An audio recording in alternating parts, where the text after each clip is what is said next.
Hi friends, हम start करते हैं सॉलिड स्टेट्स केमिस्ट्री का second lecture. First lecture already हो चुका है। जिसने भी फर्स्ट लेक्चर नहीं देखा है तो प्लीज वो पहले जाकर फर्स्ट लेक्चर देख लें और उसके बाद सेकेंड लेक्चर पर आए। ठीक है, तो बिना ज्यादा टाइम वेस्ट के स्टार्ट करते हैं।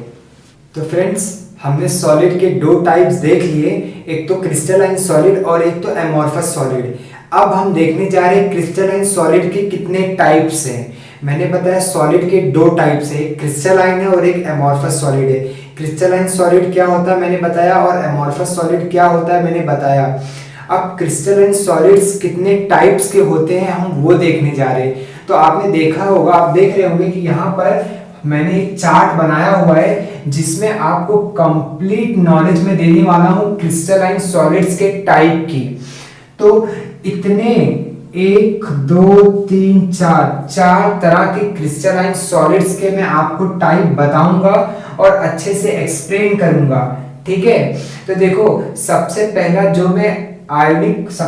जो मैं क्रिस्टलाइन सॉलिड्स की बात करने जा रहा हूं उसका नाम है मॉलिक्यूलर सॉलिड। देखो अगर मैं देखूं ये जो टेबल है इसमें सबसे पहला टाइप्स ऑफ सॉलिड्स, तो क्रिस्टलाइन सॉलिड्स के कितने टाइप है वो देखोगे तो सबसे पहला कौन सा सॉलिड आता है, मॉलिक्यूलर सॉलिड आता है। ठीक है, मॉलिक्यूलर सॉलिड। अब इसके अंदर भी टाइप्स है, एक है नॉन पोलर, एक है पोलर और एक है हाइड्रोजन बॉन्डेड। लेकिन इन शॉर्ट इन सब को मैं क्या बोल दूंगा, मॉलिक्यूलर सॉलिड बोल दूंगा।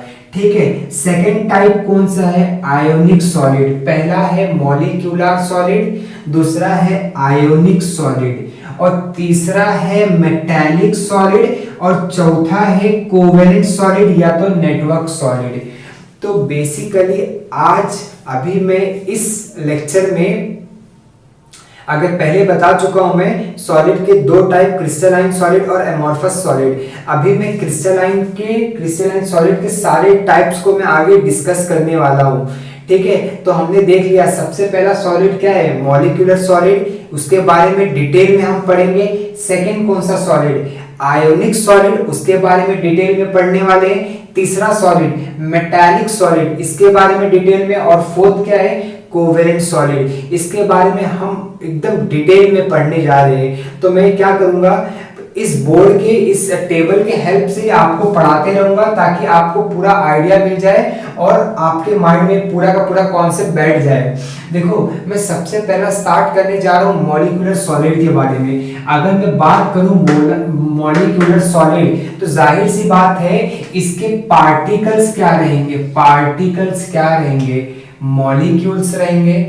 देखो मॉलिक्यूल्स मिलकर क्या बनेंगे, सॉलिड बनेंगे। और उस सॉलिड को क्या बोलेंगे, उस सॉलिड को बोलेंगे मॉलिक्यूलर सॉलिड। तो बेसिकली ये जो मॉलिक्यूलर सॉलिड होता है इसमें मॉलिक्यूल्स मिल के सॉलिड बनता है। देखो अगर मैं बोलता हूँ कंस्टिट्यूएंट पार्टिकल क्या है, मतलब वो सॉलिड बना किससे है, एटम से बना है, मॉलिक्यूल से बना हुआ है कि आयन से बना हुआ है। तो मैं बोल रहा हूं अगर मॉलिक्यूलर सॉलिड है तो काहे से बना होगा, मॉलिक्यूल से बना होगा। ठीक है, अच्छा अब देखो इसके बीच में फोर्स कौन सा होता है। अब जाहिर सी बात है बहुत सारे मॉलिक्यूल्स एक दूसरे के साथ कोई फोर्स से अट्रैक्टेड हैं तभी तो जाके वो सॉलिड बना हुआ है। तो इनके बीच का फोर्स ऑफ अट्रैक्शन कौन से टाइप का होता है, तो जो बॉन्डिंग होती है, जो फोर्स ऑफ अट्रैक्शन होता है उस फोर्स को बोलते हैं डिस्पर्शन या तो लंदन फोर्स। कौन सा फोर्स, डिस्पर्शन या तो लंदन फोर्स। ठीक है, तो अभी वहां नहीं जाते हैं, पहले मैं क्या करता हूं मॉलिक्यूलर सॉलिड के टाइप्स बताना चालू कर देता हूं।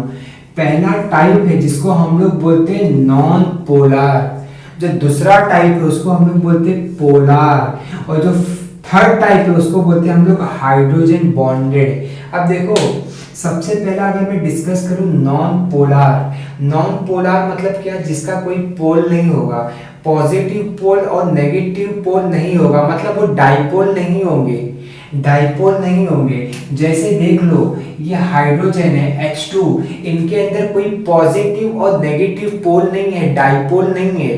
ठीक है, तो अगर एक H2 तुमने लिए है तो इसके अंदर डाइपोल नहीं है, ठीक है, और एक और H2 लिए।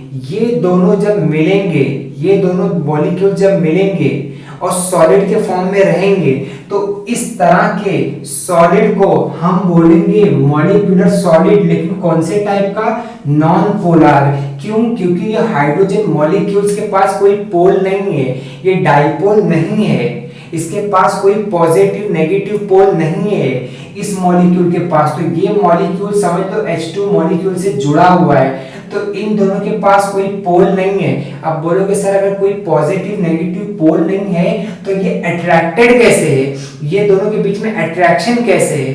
तो मैं बोलता हूं, सुनो, होता क्या है, H2 मॉलिक्यूल ये है और H2 मॉलिक्यूल्स ये है। इसके अंदर क्या होता है, इलेक्ट्रॉन मूव होता है, इलेक्ट्रॉन गोल गोल स्पिन करते रहता है।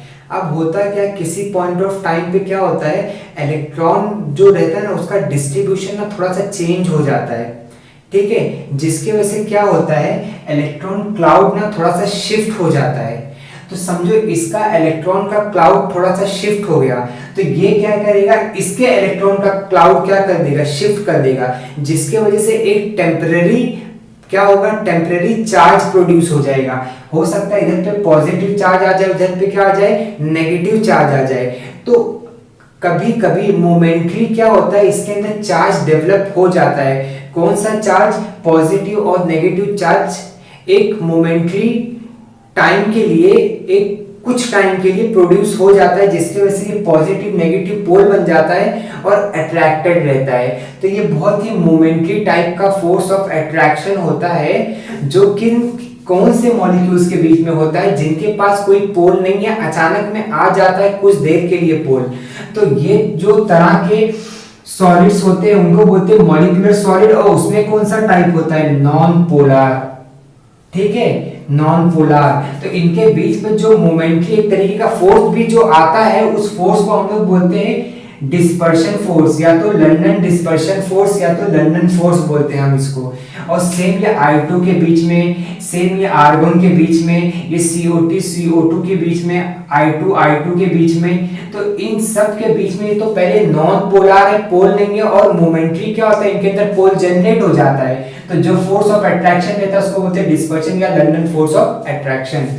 अब ये कैसा होता है कि थोड़ा सॉफ्ट टाइप का सॉलिड होता है, और ये इंसुलेटर होता है, और इसका मेल्टिंग पॉइंट बहुत ही ज्यादा कम होता है। तो मैंने क्या बता दिया, मॉलिक्यूलर सॉलिड का एक टाइप जिसमें जो मॉलिक्यूल्स रहेंगे वो नॉन पोलर रहेंगे, ठीक है। सेकंड की तरफ बढ़ते हैं।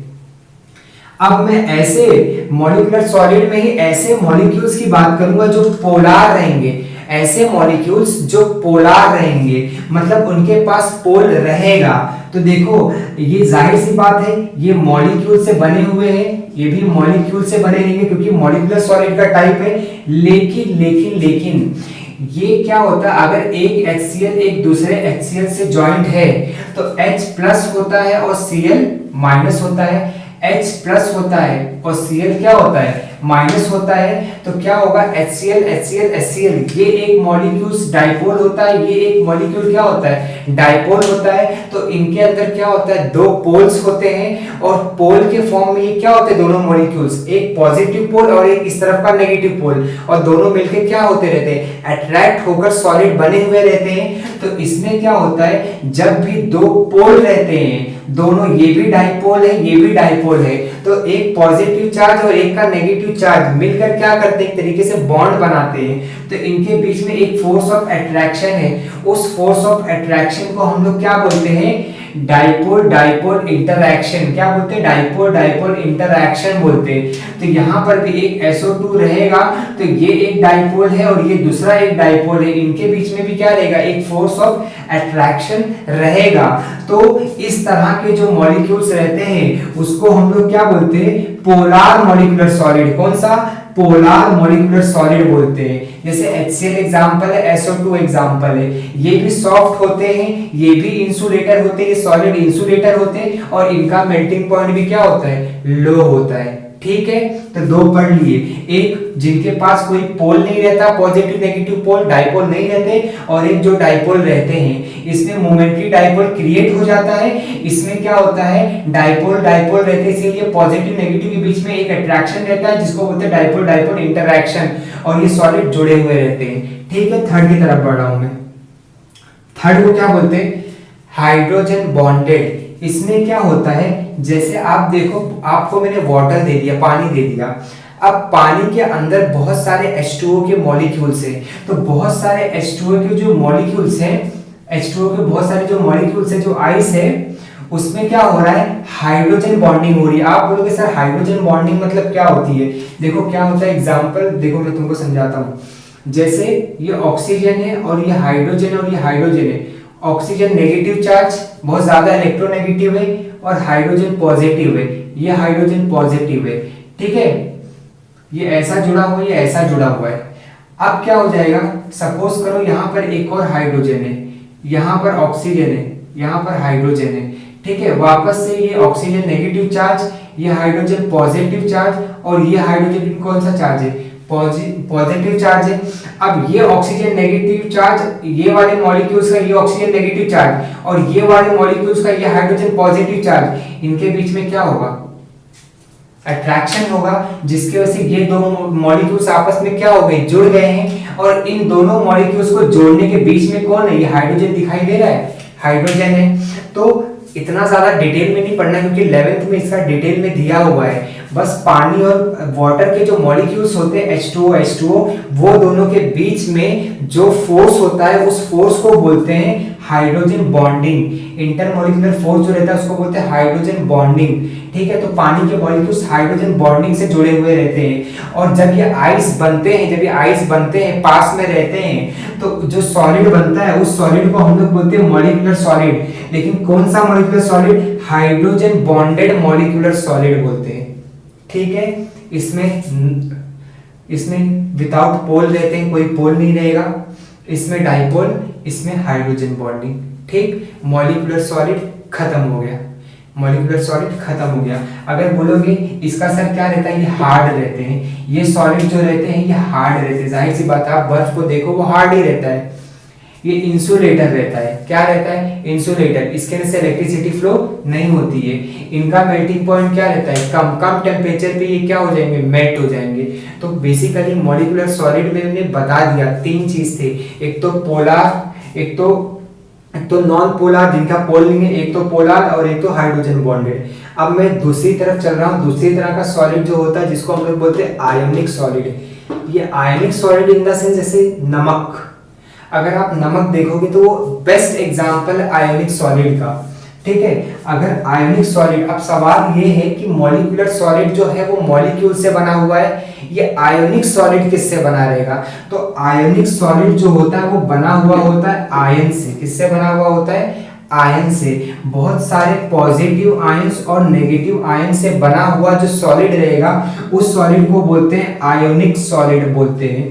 अच्छा, अब सवाल ये है कि ये जो आयंस होते हैं ये एक दूसरे के साथ कैसे जुड़े हुए रहते हैं, इनके बीच में कौन सा फोर्स होता है? इनके बीच में होता है इलेक्ट्रोस्टैटिक्स फोर्स ऑफ अट्रैक्शन होता है।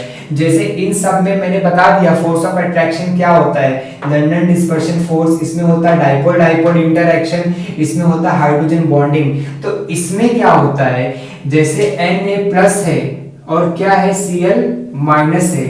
अब Na+ और Cl- आपस में जुड़ा कैसे है? इलेक्ट्रोस्टैटिक्स फोर्स ऑफ अट्रैक्शन से जुड़ा हुआ रहता है, क्योंकि ये आयन मिलके जुड़ा हुआ है। तो NaCl NaCl NaCl NaCl मिलकर पूरा का पूरा पॉजिटिव नेगेटिव मिलकर एक स्ट्रक्चर बनता है। उस स्ट्रक्चर को हम लोग क्या बोलते हैं? उसको हम लोग बोलते हैं आयोनिक सॉलिड। उसको बोलते हैं आयोनिक सॉलिड, आयन से बना हुआ है। उनके बीच में इलेक्ट्रोस्टैटिक्स फोर्स ऑफ अट्रैक्शन है, जैसे NaCl MgO ZnS CaF2, बरोबर। ये जैसे ये सब आयन है, Mg अलग आयन है, O- आयन है, ये क्या हो जाएगा Mg2+ O-, ठीक है, Zn+S-। तो ये जो चीज मैं बता रहा हूं ये सब आयंस के फॉर्म में एक दूसरे से जुड़कर ये कंपाउंड बना हुआ है।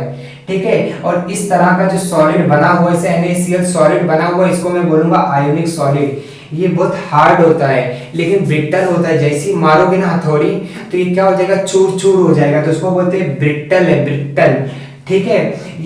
अब देखो नमक क्या होता है, नॉर्मली अगर तुम देखोगे ना, नमक अगर सॉलिड फॉर्म में तो उसके अंदर से इलेक्ट्रिसिटी फ्लो नहीं होगी। वापस सुनो, अगर तुम्हारे पास आयोनिक सॉलिड है जैसे नमक, उसके अंदर से इलेक्ट्रिसिटी फ्लो नहीं होगी जब तक वो सॉलिड में है। अगर तुमने उसको पानी में घोल दिया, क्या किया, पानी में एक्वस फॉर्म में बना दिया, एक्वस फॉर्म में, ठीक है, पानी में घोल दिया, या तो उसको पिघला दिया, और अगर तुमने उसके अंदर से इलेक्ट्रिसिटी फ्लो करने की कोशिश की तो इलेक्ट्रिसिटी फ्लो होगी। तो सॉलिड में नहीं होगी क्योंकि आयंस फ्री नहीं होते, लेकिन अगर तुम उसको मोल्टन स्टेट में उसको पिघला दिए या उसको पानी में घोल दिए तो उसके अंदर से इलेक्ट्रिसिटी फ्लो होगी।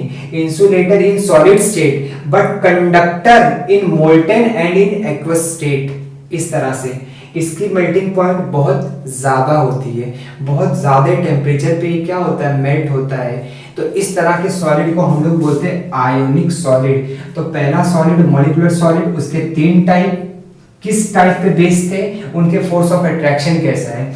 उसके बाद आयोनिक सॉलिड जिसमें इलेक्ट्रोस्टैटिक फोर्स ऑफ अट्रैक्शन होता था, किसके बीच में, आयंस के बीच में। अब मेटालिक सॉलिड की बात कर रहा हूं, मेटालिक सॉलिड। अब बोलोगे सर ये कौन सा सॉलिड है, देखो सिंपल है, तुमने आयरन देखिए वो आयरन, लोखंड, लोहा, Fe बोलते हैं उसको, Fe, लोखंड को, आयरन को। होता क्या है, अगर मैं तुमको थोड़ा डिटेल में बताऊं, यहां पर ही मैं बताता हूं थोड़ा सा, समझो ये Fe है, ये Fe है, ये Fe है, ये Fe है, ये क्या है, Fe का एटम है, Fe का एटम, Fe मतलब लोखंड का ऐसे बना हुआ, बहुत सारे छोटे छोटे लोखंड के एटम से, तो Fe बना हुआ Fe के बहुत सारे एटम से। अब क्या होता है, इलेक्ट्रॉन क्या होता है, थोड़ा सा बाहर आ जाता है, इलेक्ट्रॉन क्या करता है, बाहर आ जाता है। कंडक्टर के अंदर क्या होता है, इलेक्ट्रॉन जम करके कहाँ पर आ जाता है, कौन से बैंड में आ जाता है, कंडक्शन बैंड में आ जाता है। इलेक्ट्रॉन क्या करके, जम करके कहाँ आ गया, बाहर आ गया है। इलेक्ट्रॉन जम करके कहाँ आ गया, बाहर आ गया है। इलेक्ट्रॉन जम करके कहाँ आ गया, बाहर आ गया है। अब जब इलेक्ट्रॉन एटम से बाहर आएगा जम करके, ठीक है, तो Fe के ऊपर कौन सा चार्ज आ जाएगा, पॉजिटिव, क्योंकि आयन बन जाएगा और इलेक्ट्रॉन बाहर है। ये वाले Fe भी क्या बन जाएगा, आयन बन जाएगा, इसके बाहर क्या है, इलेक्ट्रॉन है। Fe पॉजिटिव चार्ज बन जाएगा क्योंकि इलेक्ट्रॉन बाहर आ गया, Fe पॉजिटिव चार्ज बन गया क्योंकि इलेक्ट्रॉन बाहर आ गया। अब क्या हो रहा है, इसको बोल सकते हैं तुम बहुत सारे पॉजिटिव आयंस हैं, और किसके अंदर है, इलेक्ट्रॉन की नदी के अंदर। जैसे बहुत सारे इलेक्ट्रॉन है जो कि बाहर है, हम बोलेंगे इलेक्ट्रॉन के वेव के अंदर क्या है, बहुत सारे आयंस हैं। Fe+ मतलब बहुत सारे पॉजिटिव आयंस है, कहां पर है, बहुत सारे इलेक्ट्रॉन की वेव में। तो ये जो इलेक्ट्रॉन की वेव है ये नेगेटिव है, और ये जितने भी आयंस है पॉजिटिव है। तो ये नेगेटिव और पॉजिटिव के बीच में एक तरीके से अट्रैक्शन है, और ये सब जुड़े हुए हैं। तो इस तरह के हम लोग फोर्स को कौन सा फोर्स बोलते हैं, इस तरह की जो फोर्स रहता है उसको हम लोग कौन सा फोर्स बोल सकते हैं, या कौन सा एक तरीके से बोल सकते हैं कि कौन सी बॉन्डिंग है, तो उसको हम लोग बोल सकते हैं मेटालिक बॉन्डिंग है। क्या बोल सकते हैं इसको हम लोग, मेटालिक बॉन्डिंग बोल सकते हैं। तो जब भी कोई बोले मेटालिक बॉन्डिंग क्या होता है, तो बोलना Fe के अंदर से इलेक्ट्रॉन बाहर आ गए, क्योंकि वो कंडक्टर है। कंडक्टर के अंदर क्या होता है, इलेक्ट्रॉन लूजली बाउंडेड होते हैं, ठीक है, किससे, अपने एटम से। इलेक्ट्रॉन क्या करते हैं, फ्रीली मूव हो सकते हैं। इलेक्ट्रॉन सब अपने अपने एटम्स के बाहर आ गए, और एटम्स कौन सा चार्ज हो गया, पॉजिटिव चार्ज हो गया। अब बोल सकते हैं इलेक्ट्रॉन्स के वेव के अंदर पॉजिटिव चार्ज है, जिसकी वजह से एक अट्रैक्शन हो रहा है। तो इस तरह की बॉन्डिंग को मैं बोलूंगा मेटालिक बॉन्डिंग। और ये जितने भी मेटल्स है सब में इसी तरह की बॉन्डिंग मिलती है। कॉपर ले लो, आयरन ले लो, निकल ले लो, कोई भी तरीके का मेटल ले लो, उसके अंदर मेटालिक बॉन्डिंग होती है। तो आयरन क्या है, सॉलिड है, हाँ सॉलिड है, लेकिन कौन से टाइप का सॉलिड है, मेटालिक सॉलिड है। कॉपर कौन से टाइप का सॉलिड है, मेटालिक सॉलिड है, ठीक है। इसके अंदर जैसे एग्जांपल Fe ले लो, लोखंड ले लो, जो मैंने एग्जांपल बताया, आयरन भी बोलते हैं उसको, आयरन, कॉपर ले लो, सिल्वर ले लो, ठीक है, ये कुछ भी Mg ले लो। अच्छा, ये हार्ड होता है बट मेलेबल एंड डक्टाइल। ये जो होता है मेटल्स, तुमने भी देखा होगा यार, हार्ड होता है लेकिन मेलेबल होता है और डक्टाइल होता है। देखो, तुम चाहो तो उसको शीट बना दो, ठीक है, मेलेबल, तो मेटल को क्या कर दो, दबा के शीट बना दो, या तो मेटल से क्या बना दो, वायर बना दो। जो कॉपर की वायर रहता है, तुम देखते हो तो वो क्या है, डक्टिलिटी प्रॉपर्टी है मेटल की, तभी तुम वायर को मेटल को तुम वायर बना दियो, तो उस प्रॉपर्टी को बोलते हैं डक्टाइल। और उसी मेलेबल, मतलब उसको ही तुम क्या बना सकते हो, शीट भी बना सकते हो मेटल को। अच्छा, ये गुड कंडक्टर होता है, ये कौन से भी स्टेट में रहे, तुम उसको पिघला के इलेक्ट्रिसिटी फ्लो करने की कोशिश करो तो फ्लो होगी मेटल्स को, और तुम इसी को सॉलिड स्टेट में रखो, देखो इलेक्ट्रिसिटी फ्लो होती है कि नहीं होती, तो उसमें भी इलेक्ट्रिसिटी फ्लो होगी, ठीक है। ये इसका मेल्टिंग पॉइंट क्या होता है, थोड़ा ज्यादा होता है। जाहिर सी बात है, अगर मैं लोखंड को, Fe को या कॉपर को मेल्ट करना चाहूं तो मुझे ज्यादा टेम्परेचर देना पड़ेगा, तो इसका मेल्टिंग पॉइंट फैरली हाई है, ठीक है। तो मैंने क्या बताया, पहले मॉलिक्यूलर सॉलिड मॉलिक्यूल से बना हुआ है, 3 टाइप। फिर मैंने बताया आयनिक सॉलिड, जो आयन से बना हुआ है, बीच में इलेक्ट्रोस्टैटिक फोर्स। उसके बाद मैंने बोला मेटेलिक सॉलिड, जो काहे से बना हुआ है, पॉजिटिव मेटल आयन है, और कहां पर है, इन ए सी ऑफ डीलोकलाइज इलेक्ट्रॉन, इलेक्ट्रॉन अपनी जगह से डीलोकलाइज हो गए हैं। तो एक इलेक्ट्रॉन की नदी के अंदर क्या है, पॉजिटिव आयंस है, तो इस तरह की जो बॉन्डिंग बनती है उसको बोलते हैं मेटेलिक बॉन्डिंग, ठीक है। ये बहुत हार्ड रहता है, मेलेबल रहता है, डक्टाइल रहता है, और ये कंडक्टर रहता है सॉलिड में भी और मोल्टन स्टेट में भी। इसका मेल्टिंग पॉइंट बहुत ज्यादा रहता है। अब एक लास्ट बचा हुआ है, थोड़ा सा पेशेंस रखो, लास्ट बचा हुआ है। लास्ट किसको बोलते हैं, कोवेलेंट या तो नेटवर्क सॉलिड, कोवेलेंट। अब कोवेलेंट सॉलिड मतलब काहे से बना हुआ है, इसमें एटम्स रहेंगे, क्या रहेंगे, बहुत सारे एटम्स रहेंगे, और वो एटम्स आपस में कौन सा बॉन्ड बनाएंगे, कोवेलेंट बॉन्ड बनाएंगे। कौन सा बॉन्ड बनाएंगे, ये लोग आपस में कोवेलेंट बॉन्ड बनाते हैं, कोवेलेंट बॉन्ड बनाएंगे। अब होता क्या है, कोवेलेंट बॉन्ड मतलब क्या होता है, शेयरिंग ऑफ इलेक्ट्रॉन होता है। क्या होता है, एक एटम दूसरा एटम क्या करेगा, इनके बीच में बॉन्ड बनेगा और इसमें शेयरिंग होगी इलेक्ट्रॉन की, उसको बोलते हैं कोवेलेंट बॉन्ड, ठीक है। तो एटम्स कोवेलेंट बॉन्ड बनाएंगे, जैसे SiO2, या तो डायमंड देख लो और ग्रेफाइट देख लो। डायमंड का स्ट्रक्चर तुम देखो बुक के अंदर, डायमंड के स्ट्रक्चर, कार्बन जुड़ा हुआ रहेगा, कार्बन से कार्बन से कार्बन से कार्बन से, ऐसा करके एक स्ट्रक्चर बनेगा, जाइंट स्ट्रक्चर बनेगा। तो इसमें जो कार्बन कार्बन से जुड़ा हुआ रहता है, वो कार्बन से जो जुड़ा हुआ रहता है, वो जो बॉन्ड रहता है उसको बोलते हैं कोवेलेंट बॉन्ड, जिसमें इलेक्ट्रॉन की शेयरिंग होती है। तो जब एटम एटम के साथ जुड़ा हुआ रहता है इलेक्ट्रॉन से, और उन इलेक्ट्रॉन के बीच में शेयरिंग होती है, ठीक है, उन एटम्स के बीच में इलेक्ट्रॉन की शेयरिंग होती है, तो उस तरह के हम लोग क्या, उस तरह का जो स्ट्रक्चर बनता है उसको हम लोग बोलते हैं कोवेलेंट सॉलिड। कौन सा सॉलिड, कोवेलेंट सॉलिड। जैसे डायमंड का तुम एक बार टेक्स्ट बुक में क्या देख लेना, डायग्राम देख लेना, तुमको समझ में आ जाएगा। बस फर्क क्या है, एटम्स के बीच में देखो, देखा जाए तो डायमंड भी कार्बन है और ग्रेफाइट भी कार्बन है, कार्बन से बना हुआ है, और कार्बन कार्बन के बीच में कौन सा बॉन्ड रहेगा, कोवेलेंट बॉन्ड रहेगा, शेयरिंग ऑफ इलेक्ट्रॉन होगी। तो लेकिन होता क्या है, डायमंड होता है इंसुलेटर और ग्रेफाइट होता है कंडक्टर। क्यों भाई, डायमंड के अंदर कार्बन, जितने भी कार्बन से जुड़ा हुआ रहता है उसमें कोई फ्री इलेक्ट्रॉन नहीं रहता है, लेकिन ग्रेफाइट के अंदर क्या रहता है, ग्रेफाइट के अंदर कार्बन कार्बन से जुड़ा रहता है, लेकिन क्या होता है, एक फ्री इलेक्ट्रॉन रहता है इसके अंदर, ठीक है, इसके अंदर फ्री इलेक्ट्रॉन रहता है। फ्री इलेक्ट्रॉन अगर रहेगा तो इलेक्ट्रिसिटी फ्लो होगी।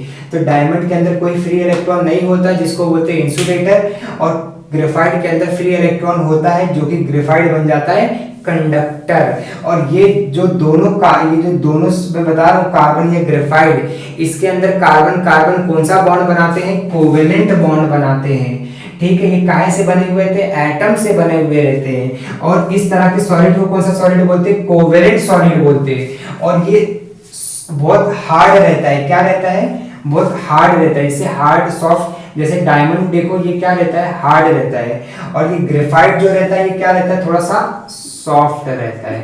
ठीक है, डायमंड क्या रहता है, हार्ड रहता है, और ग्रेफाइट थोड़ा सा सॉफ्ट रहता है। अच्छा, डायमंड क्या होता है, इंसुलेटर होता है, और ग्रेफाइट क्या होता है, कंडक्टर होता है, और इसका मेल्टिंग पॉइंट क्या होता है, बहुत ही ज्यादा हाई होता है। देखो ना कितना हाई, वेरी हाई। डायमंड को आपको पिघलाना है तो बहुत ज़्यादा आपको टेम्परेचर देना पड़ेगा, बहुत ज़्यादा टेम्परेचर देना पड़ेगा, मतलब हार्डेस्ट मटेरियल हम लोग मानते हैं एक तरीके से डायमंड को। तो मैं फटफट आपको ब्रशअप करा देता हूँ, फिर उसके बाद में आप स्क्रीनशॉट ले लेना। ठीक है, मैं ब्रशअप करा देता हूँ। सबसे पहला हम लोग पढ़े टाइप्स ऑफ सॉलिड, कितने तरह के सॉलिड होते हैं। एक होता है मॉलिक्यूलर सॉलिड, उसके 3 type, non polar, polar, hydrogen bonding. इसमें क्या होता है, मॉलिक्यूल्स के बीच में कोई पोल नहीं रहेगा, नॉन पोलर। इसमें क्या होता है, हाइड्रोजन के बीच में पोल रहेगा, पॉजिटिव नेगेटिव, और अट्रैक्शन रहेगा। हाइड्रोजन बॉन्डेड में क्या रहता है, हाइड्रोजन क्या करेगा, दो मॉलिक्यूल्स के बीच में क्या करेगा, एक तरीके से बीच में हाइड्रोजन रहेगा और वो बॉन्डेड रहेगा दोनों के दोनों मॉलिक्यूल्स से। ठीक है, तो इस तरह के बॉन्डिंग को बोलते हैं हाइड्रोजन बॉन्डिंग, जैसे आइस में देखने मिलता है, पानी के अंदर देखने मिलता है। ठीक है, तो इस तरह के जो भी सॉलिड बनते हैं उसको बोलते हैं मॉलिक्यूलर सॉलिड। अभी हम लोग देखे थे आयनिक सॉलिड मतलब नमक, ये आयन से बनता है, पॉजिटिव आयन, नेगेटिव आयंस, ये दोनों आयंस के बीच में होता है इलेक्ट्रोस्टैटिक फोर्स ऑफ अट्रैक्शन, और ये ब्रिटल होता है। ठीक है, अब फिर हम लोग देखे थे मेटालिक सॉलिड। मेटालिक सॉलिड में क्या होता है, मेटल्स का जो वो एटम रहता है उसके अंदर से इलेक्ट्रॉन निकल जाते हैं और मेटल्स पॉजिटिव आयंस के फॉर्म में रहता है, और यहाँ यहाँ इलेक्ट्रॉन की नदी रहती है। तो इस तरह का जो बॉन्डिंग होता है उसको बोलते हैं मेटालिक बॉन्डिंग। जितने भी Fe, कॉपर, Ag है ये सब मेटालिक बॉन्डिंग है, और ये सब जो सॉलिड बनाते हैं उसको बोलते हैं मेटालिक सॉलिड। लास्ट देख लो, लास्ट क्या था, कोवेलेंट या तो नेटवर्क सॉलिड हम लोग बोलते हैं। कोवेलेंट सॉलिड में क्या आता है, डायमंड आता है, ग्रेफाइट आता है, और ये एक दूसरे का मतलब क्या है, कार्बन ही है, कार्बन से ही बना हुआ डायमंड है, कार्बन से ही बना हुआ ग्रेफाइट है। बट क्या होता है इसमें, कार्बन कार्बन की जो चेन रहती है, कार्बन जिस कार्बन से जुड़ा हुआ रहता है वो सब एक दूसरे के साथ क्या करते हैं, कोवेलेंट बॉन्ड बनाते हैं, इलेक्ट्रॉन की शेयरिंग करते हैं। तो इसमें जो कोवेलेंट बॉन्ड बनाते हैं तो बॉन्ड कोवेलेंट रहता है, इसीलिए इसको बोलते हैं कोवेलेंट सॉलिड। डायमंड जो होता है वो इंसुलेटर होता है, जो ग्रेफाइट होता है वो कंडक्टर होता है, और इनका मेल्टिंग पॉइंट बहुत ही ज्यादा होता है। तो मैंने सारा का सारा जितना भी क्रिस्टलाइन सॉलिड्स का टाइप था मैंने बेस्ट पॉसिबल ट्राई किया कि आपको समझ में आ जाए। ठीक है, आपको अगर कुछ चीजें नहीं समझी है तो प्लीज वीडियो को बार बार रिवाइंड कर देखिए। मैं हट जाता हूं ताकि आप एक स्क्रीनशॉट ले ले इसका। ठीक है।